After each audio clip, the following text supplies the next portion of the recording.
Let's dare to make a difference. Mapagpalang araw ng Lunes mga kapanalig.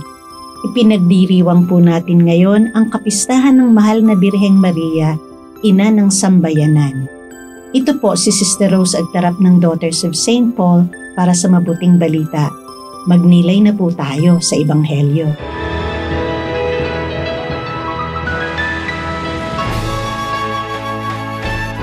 Nag-aayuno ang mga alagad ni Juan at ang mga Pariseo.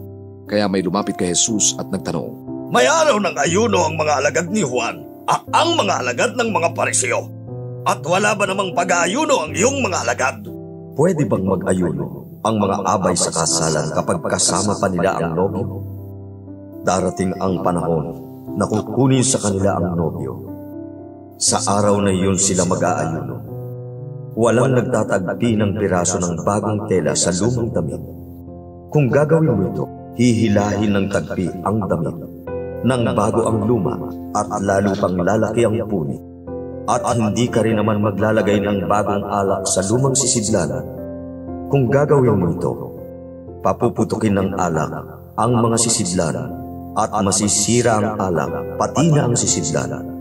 Sa bagong sisidlan ang bagong alak.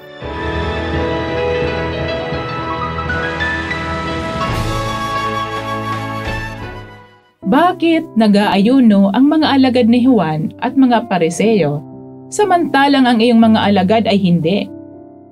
Ito ang tanong ng mga tao kay Jesus nang makita nilang hindi nag-aayuno ang kanyang mga alagad. Ang tugon ni Jesus ay hanggat kasama siya ay hindi mag-aayuno.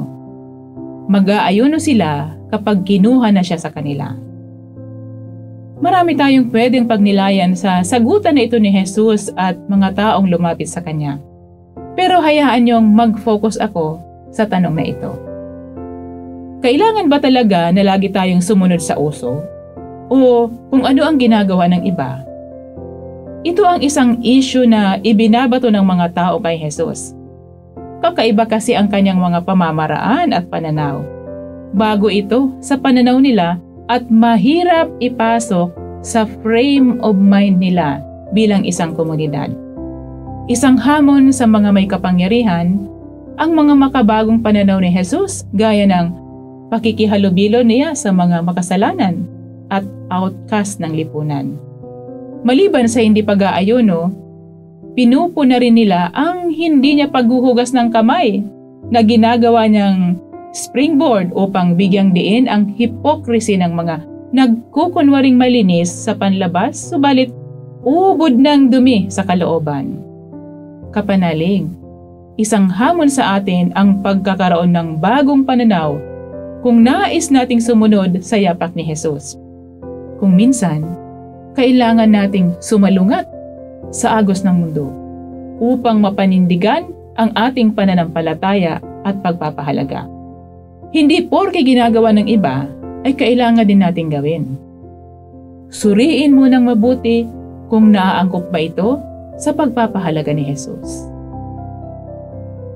Angkop ba sa pagpapahalaga ni Jesus ang pagbigay o pagtanggap ng suhol o padulas kapag gustong mapabilis ang nilalakad na papeles sa tanggapan ng pamahalaan? Tama ba sa isang sumusunod kay Jesus ang bumoto sa isang kandidatong namimili ng boto? Tama ba na ipagpalit ng isang sumusunod kay Jesus ang kanyang dignidad sa halagang 500 o 1,000 na bigay ng isang korap na kandidato? Kapanalig, hindi porke ginagawa ng marami ay tama at pwede rin nating gawin. Let's dare to make a difference. Mga kapanalig, maraming salamat po sa inyong suporta sa aming misyon. Subscribe, like, and follow po lines sa aming social media accounts. Patuloy po kaming humihingi ng inyong tulong upang maipagpatuloy ang programang ito. Maaari po ninyong ipadala ang inyong love offerings at donasyon sa aming donations channels. Makakaasa po kayo na kasama lagi ang inyong mga intensyon at kahilingan sa aming panalangin araw-araw. Ito pong muli si Sister Rose na nag-aanyaya sa inyong manalangin. Panginoon, gisingin nawang muli ng biyaya ng Hubileo ang pagnanasa namin sa kayamanang makalangit. Tulungan mo kaming ipalaganap ang kagalakan at kapayapaan ni Kristong aming manunubos sa buong mundo. Amen. We are here to provide a new way of communicating and proclaiming the gospel.